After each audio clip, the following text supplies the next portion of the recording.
Welcome to Be a Blessing with Mitch and Wendy, a no-holds-barred guide to being the best you can be so that you can be a blessing to your family, friends, and everyone you meet. Be a Blessing is about life, from parenting to building a business and building yourself. Mitch and Wendy will cover it all.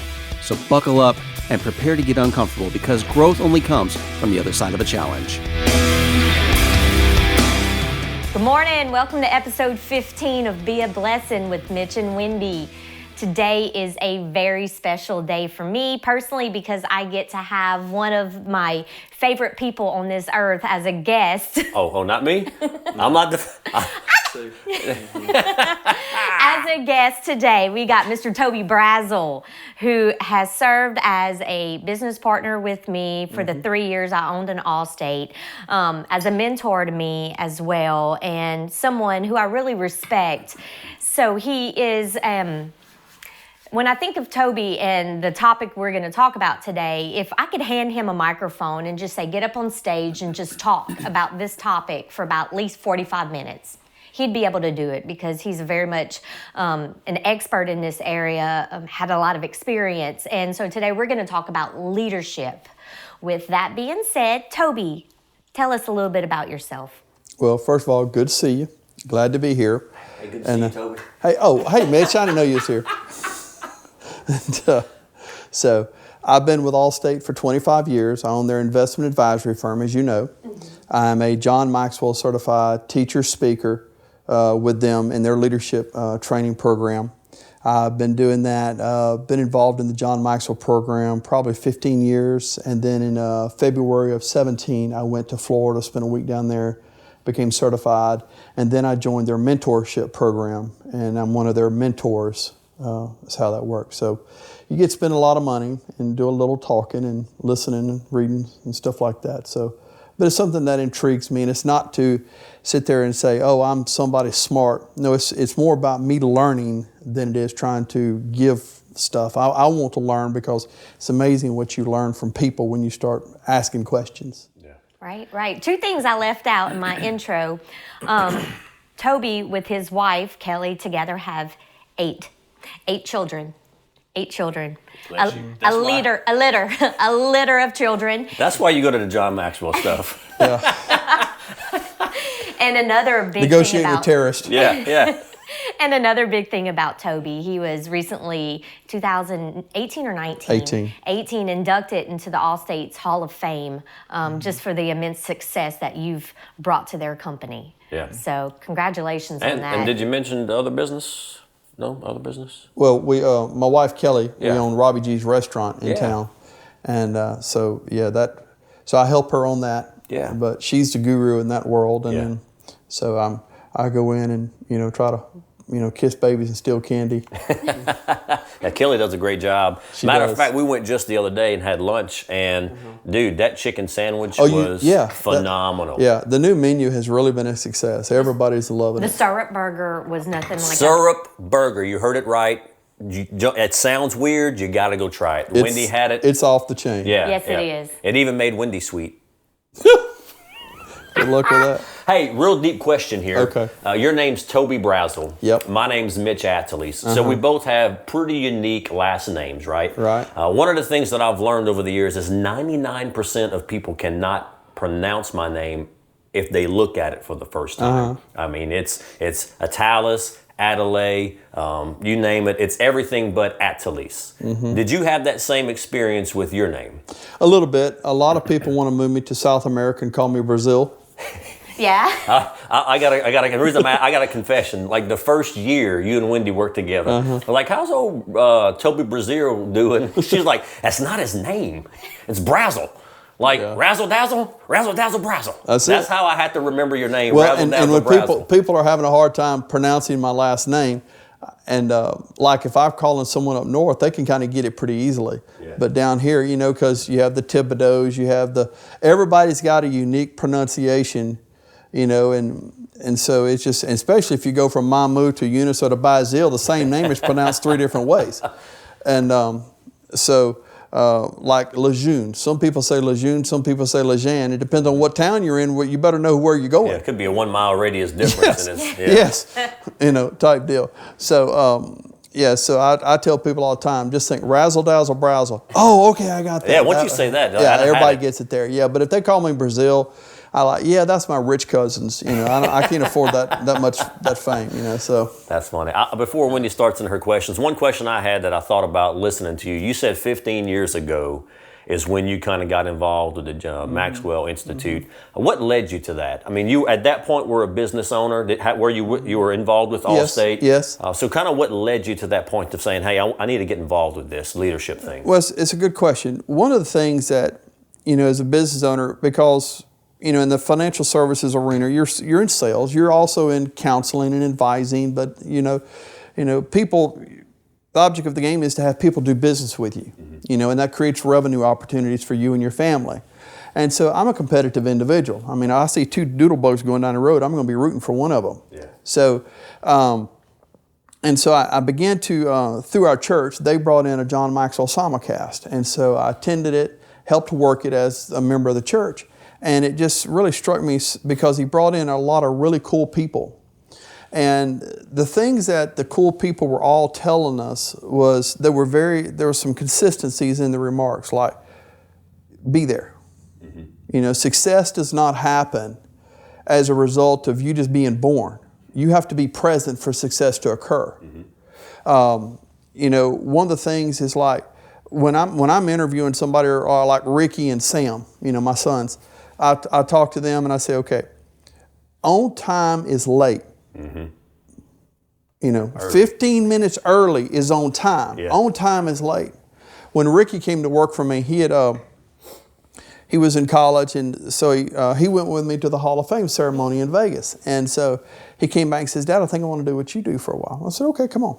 So we worked it out, and he came to work in the office. He says, Dad, what are your office hours? I said, well, we are open to the public from 8:30 to 5, but we work start to finish. You know, that means if we got to get there at 7 in the morning to get the job done in preparation for the 8:15 appointment coming in, then that's what you do. You know, so when you're a business owner and you're helping people, especially in the area that we deal with money and people's finances, that is a very critical component. You have to take your time and work hard to listen and to be there and pay attention to what they're needing. Yeah, definitely. I like the on time is late and early is on time. It's something that till this day, it just drives me. Like, oh yeah. Like if sometimes when we're getting ready for church, I knew he was going to bring this up. I knew it. I'm like, hey babe, we got to be at church at this time. Maybe it's like an hour and a half. She's like, oh, we got time. I'm like, we do this every Sunday. Now, the one thing I love about Kelly is she is just like me. She hates to be late. And especially on Sundays, because she loves to praise and worship. Yeah. So if the kids are not getting ready or there's something, you know, creating a hitch to get along as far as getting ready, she's just about to come unwound. Like, we got to go. You know, so yeah, we don't have time to go buy McDonald's and get a biscuit. We got to get to church. Yeah. Years ago, before I became a wiser man, Wendy and I were early married, and I worked for a church. And we lived in Covington, and Covington had really bad traffic. And so we'd have to leave pretty early to get to the Wednesday service. And I was employed there, so I had to be there at a certain time. So one Wednesday, I was like, we're late, I got to get there. And in my naivety, I just left her. In your infinite wisdom. Yeah, I left Wendy at the house, and let me tell you, she showed up. And man, if looks could kill, it never happened again. Until this day, there's been times where me and the boys are sitting in the car waiting for her Sunday morning, like, Dad, just leave her. I was like, no, boys. You don't understand. You have no idea. Daddy did this years ago, and he's never done it again. Yeah. There's a reason why. Yeah. I'm sorry. Go ahead, babe. I know you got some good stuff to talk about. So, I just kind of want to give you the reins. We're going to talk about leadership. As far as leadership goes to all aspects of life, but particularly something that we all have in common is business ownership. And that it was a confession. Leadership, you saw the struggle. You saw the struggle with me establishing the leadership part when I owned a business, because I had a perspective going into it that was completely different and shifted when I exited. And so let's just talk about leadership and business ownership and what that looks like and what that can mean. Okay. You know, Wendy, I've always complimented you because of your integrity and the hard work that you put into the agency and still here. You know, the problem you deal with in owning a business is you have your mind's eye what you want it to look like, and you never get it there. In reality, you're never arrived, and that I find in communicating with business owners, that is the one thing that drives us all bananas. We see what we want to be, but we're never there.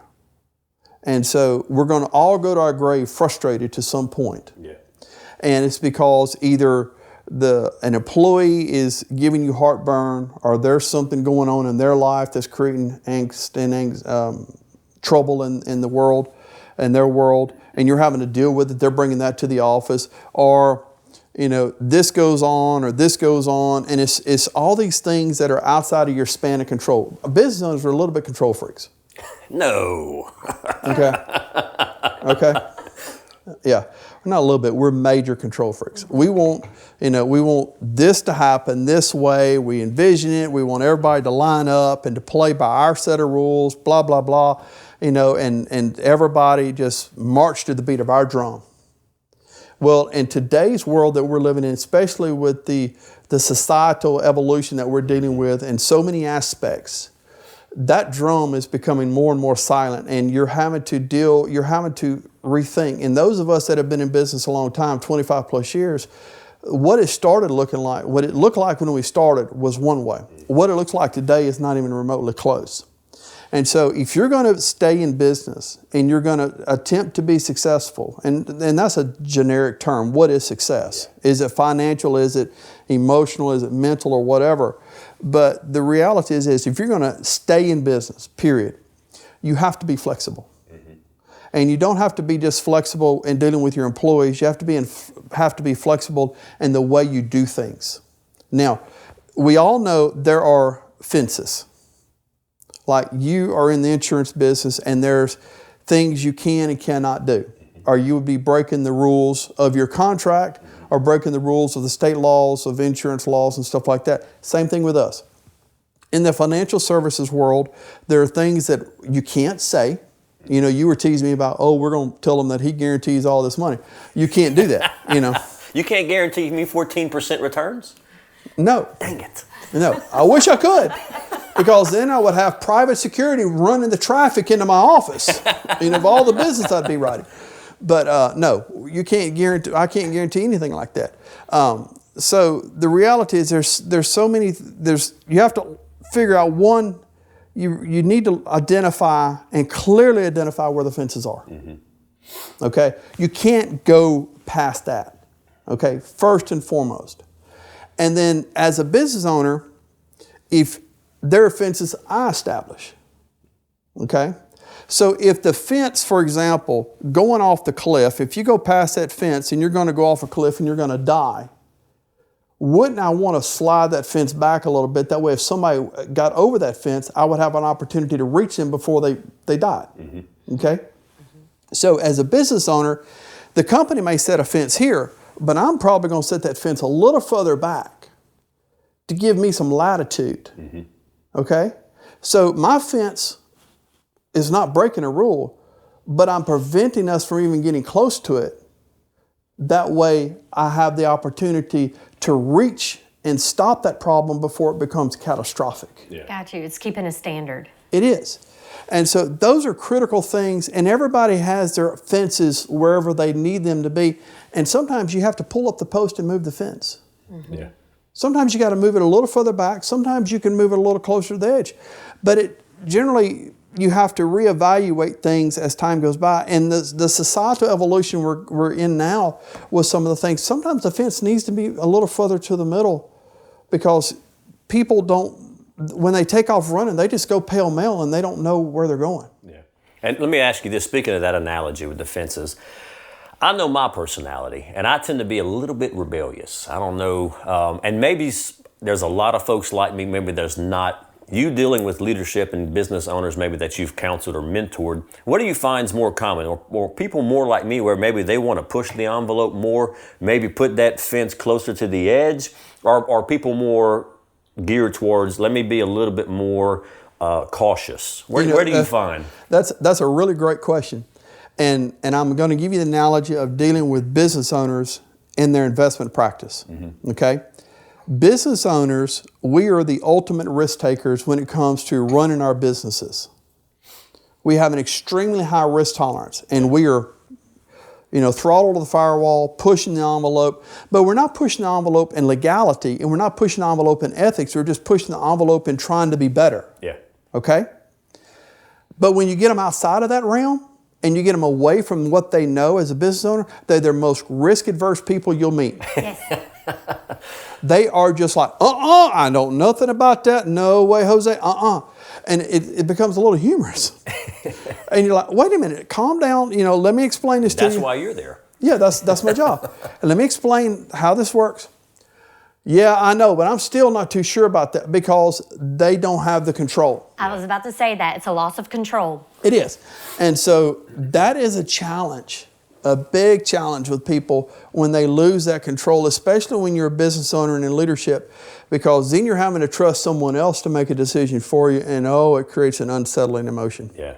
And I was going to say, that's probably the most challenging part of being a leader is recognizing that person who feels emotionally unsettled and out of their wheelhouse to get them to trust you, to follow you, and you're leading them into an okay place. And speaking of trust, isn't that a key factor of leadership? Because as I'm thinking about this, a big part, of course, we have employees, and over the years, there's a big factor of trust when leading people. Yeah, and trust is not given instantly, obviously.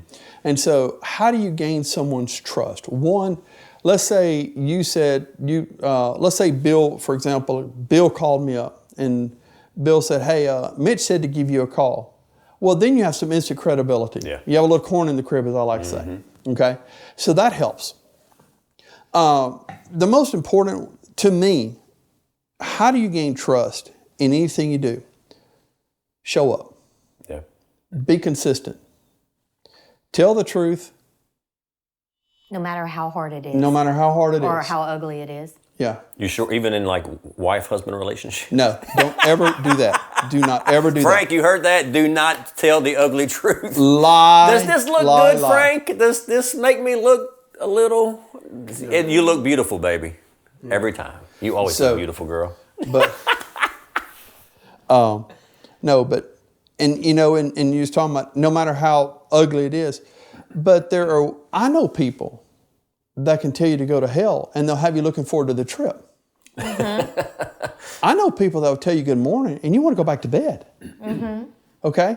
So when you have to deliver that ugly truth, you need to go to the mirror and deliver it to yourself first. It's good advice. Yeah. How do you want it delivered to you? And then deliver it. Yeah. And look, and here's what I've learned. So I like it nitty gritty because I give it to myself. I'm like I go hard on myself. Now I've learned over the years, not everybody can take that the same way that I can too. So it's kind of like that ebb and flow of understanding personalities and communicating. But that building trust is such a huge, facilitator of leading people. Because if somebody doesn't trust you, it doesn't matter if you're paying them or not. Yeah. In terms of employee-employer relationship, it doesn't matter if you're paying. If they don't trust you, they're not going to follow you, even though you're paying them. It's the truth. Hey, I said to do it this way. Here's how, if you want to be successful, here are the things that you have to do. And if they don't trust that process, it doesn't matter if you're paying them or not, they're going to do it their way. True. And trust is a lot related to perception. I'll give you an example. And I find it so funny. One of the most disdained professions in the world is a car salesman. Yeah. As far as out there being public. And then insurance people right behind that. Yeah, we're all crooks. We're all stealing your money. But you go buy a new car, a new vehicle, or you go buy a used one. Have you ever said to somebody the moment they pulled it off the lot, they got the worst deal ever? No, they got the manager special. They got this deal or whatever, because it's like this. Everybody hates to be sold, but everybody loves to buy. Yeah. Okay? And so trust is a lot of perception more than it is reality. And once you get to know somebody, you're either going to learn to trust them or not trust them. Okay? And that's important. I read something the other day on and I don't know if it was on social media or LinkedIn or whatever, but I thought it had some validity to it. They said after about 3 or 4 months being around somebody, you're going to find out pretty soon are they got the goods or not. Yeah. You know, because you can't, you know, you say fake it till you make it. Well, eventually you're going to quit faking it because you become comfortable around that person. Then the real person is going to come out. Yeah. And so trust is something that is, yes, it's obviously earned, just like respect. But also being consistent creates trust. Yeah. Because being consistent creates experience. And experience gives credibility and competency. And so when you demonstrate competency, you demonstrate some trust. Yeah. Yeah. And you talked a little bit about this trust factor between you and a customer. And that's huge. Of course, we're in similar industries. You're on the financial services side. We primarily on the property side. But how you treat people develops trust. Do I treat this customer a certain way versus do I treat this customer a certain way? And then if people see you operating in different fashions with different types of people, like that creates a distrust. And here's what I see a lot of times, especially with insurance, you know, or maybe even you may see this. Tell me if you see it in your sector. Hey man, and they'll ask advice about insurance. Instead of going to the guy that they should trust, say me or Wendy or their insurance agent, they'll go to the Facebook world. It's the worst. It's painful, you know what I'm saying? to read. They'll go to the Facebook world, and then unfortunately, I feel like over the years we've established such a great credibility with our customers. Ours call us because we give them the ugly truth sometimes. A lot of folks won't want to do that. But it makes me cringe. So does Wendy. Like, oh man, they're asking about this one, and then you get 1,000 different wrong answers. Yeah, you see that on your side of the not as much as you do, obviously, but yeah, you see that. Well, or you'll say, like, I had a client call me yesterday and say, hey, this person wants to talk to you. Here's their name and number. So I called the individual up, and they said, yeah, what you got? What do you mean? You got the manager special. Yeah. You want fries with that? You know, and I know they didn't know how to ask the question. And, you know, so you have to, you know, put your sarcasm down. Yeah. Because, you know, there's, you know, that tendency in me rises up, you know, like, you know, you want to be a smart aleck. Yeah. You know, because, and be a professional and say, well, you know, we can do pretty much anything you want to do. So, you know, until we sit down and discuss what you're wanting, you know, you don't know. You know, one things that I've learned, and it helps with trust, is helping people solve their problem. Yeah. Okay? Is that when years ago, you know, and they still have them, and they're great tools. You have these, you know, just like you go into the doctor's office, you fill out all this data. You know, you have all these financial profiles, just like you give out somebody to get information concerning what they need, you know, for their property casualty side. Same thing on the financial service side. Everybody's got them. So they would fill these things out with me, and there would be these glaring things leaping off the page. And I would start addressing those issues with the client. And really nothing would transpire. I would just end up frustrated. Spent all this time, nothing was going down. And so literally one night in the middle of the night, I woke up. I mean, I truly had an epiphany in my sleep. And so I went back to the next one, and I said, okay, of all these things we've listed here that are important, which one is most important to you to solve today? Yeah. And invariably, it was always like 5, 6, 7, 8, 9 on the list. It wasn't never number one. And I'd say, if we can help you with this, and it was always something very benign to us, but major to them. And it was usually a service issue. Changing a beneficiary or updating something, you know, an address spelled wrong, just something that was irking them. Yeah. And I said, if we can fix that for you, will you let us help you? Absolutely. And it just taught me an amazing lesson right there, is that quit trying to figure people out, and if you'll just learn to ask the questions in the right tone, in the right spirit, with the right attitude, people will confide a lot in you. And I'm not talking about telling you their dirty, dark secrets. I don't want to know those. But where you can legitimately provide a service. Yeah. Yeah. That's, at the end of the day, yes, them buying a policy from you, you get paid, because that's how you pay for the rent on this building and send your kids to school, so forth and so on. Obviously, everybody knows that. But when you're able to do something for a client and you're able to provide them a service and you know unequivocally you have done the right thing for the right reasons, you will always be more than justly compensated as a direct result of that action. Yep, definitely. Period. So here's what I hear when at leadership. You got the analogy of the fence post and the fence. You have trust, and what I hear this is listening. The art of listening to people to solve a problem. And that's one of the things we talk a lot about when it comes to sales. We don't really think of ourselves, and you probably feel the same way, as salespeople. We think of ourselves as problem solvers. Yes. You have a problem? Yo, I'll solve it. Check out the hook while the DJ resolves it.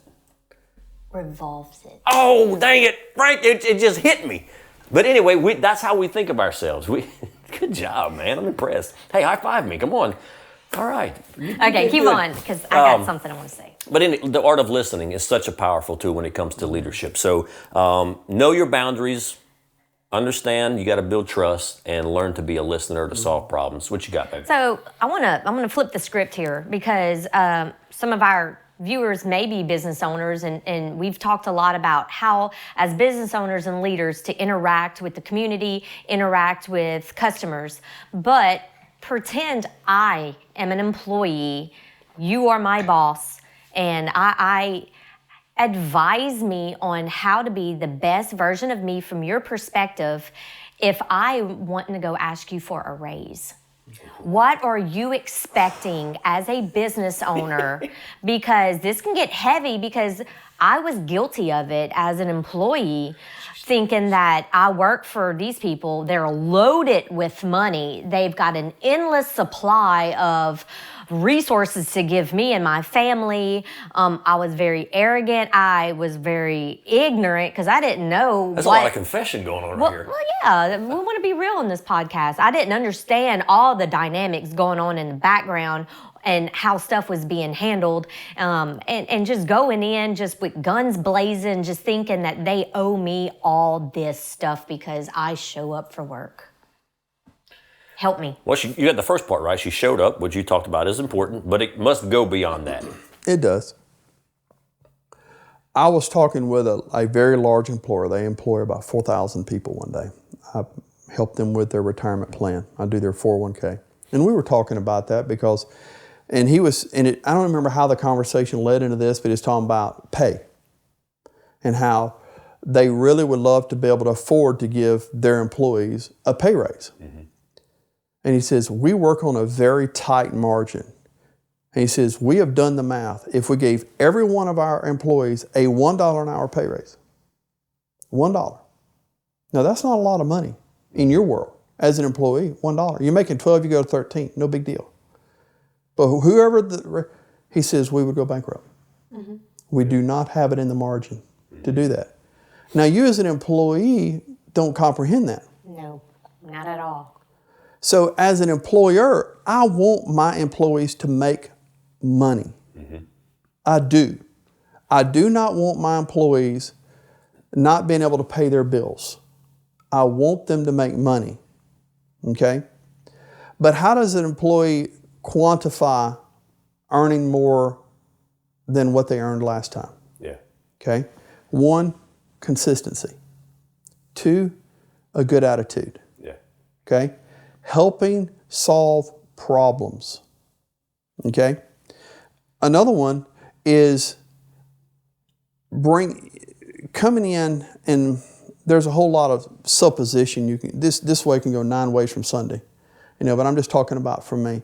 Those 3 things right there are the most important. Mm-hmm. Helping solve a problem. Okay? Second of all is helping me find ways to cut cost. So we can have the extra margin. Yes. To give the raises. Right. Definitely. Adding, and so, for example, if I'm having to do this, and also, what is my free time worth? So if I can do something more with my kids to create more memories, and this employee says, hey, I will take on that responsibility for you, and we strike a deal that says, okay, you try this, and if you can handle this, I'll pay you X more. That gives me an option. See, I like options just like everybody else does. I don't like sitting in a corner and having no options. Yeah.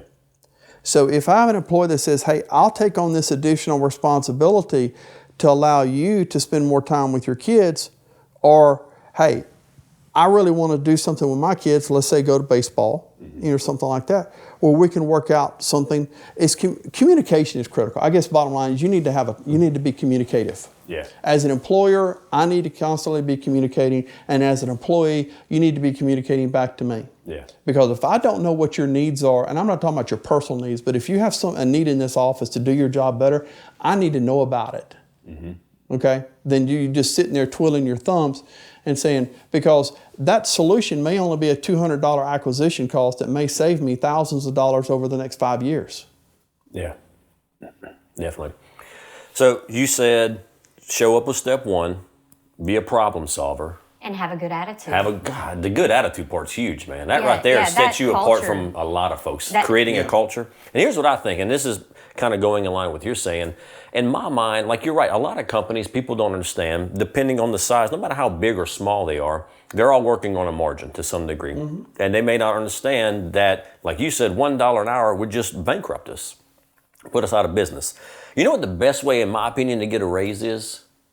Being a problem solver, and then you growing within the organization. Like become that leader within the organization that they say, like that, I need this person to step up. Yeah. Like become that person that they're going to promote you. That to me is a guaranteed way to get, we may not be able to get flat raises across the board, but if you promote within the organization, that's going to come with pay raise. Absolutely. So that's the best way. And doing these things, showing up, having a good attitude, being a problem solver, I guarantee you, I don't care where you work. You're going to stand out. You will stand out and you will promote and you will make more money. Bottom line. So anything else before we go? We're right at that 30-minute mark. You had one cool question you wanted to ask. No, but as a leader, all right, as a leader that has employees, tell me what your thoughts are on this. It's a quote, and I left my phone in the other office.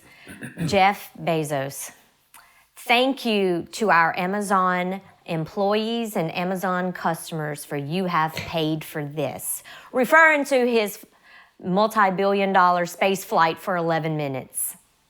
Tell me what your thoughts were on this, both. I'll let Toby go first. He's the expert. He may have meant it in a very humble way, but it came across worded as a little arrogant. Here's what I think. That was the perception I got out of it. He obviously went and did something that's quite extravagant, okay? Good for him. Very cool. He's one of the richest people on the planet, so you do whatever you want to do. Here, in regards to what he said, I think if he doesn't say anything, people are pissed off. Well, you don't even think of it. Somebody's going to be upset because he didn't acknowledge the employees. He tried to acknowledge the employees. I don't think unintentionally arrogant, but tried to at least acknowledge the fact that he could not have accomplished this and grown that business without them. And some people are still pissed off. Sometimes when you get to that level of success, no matter what you do, you ain't pleasing anyone.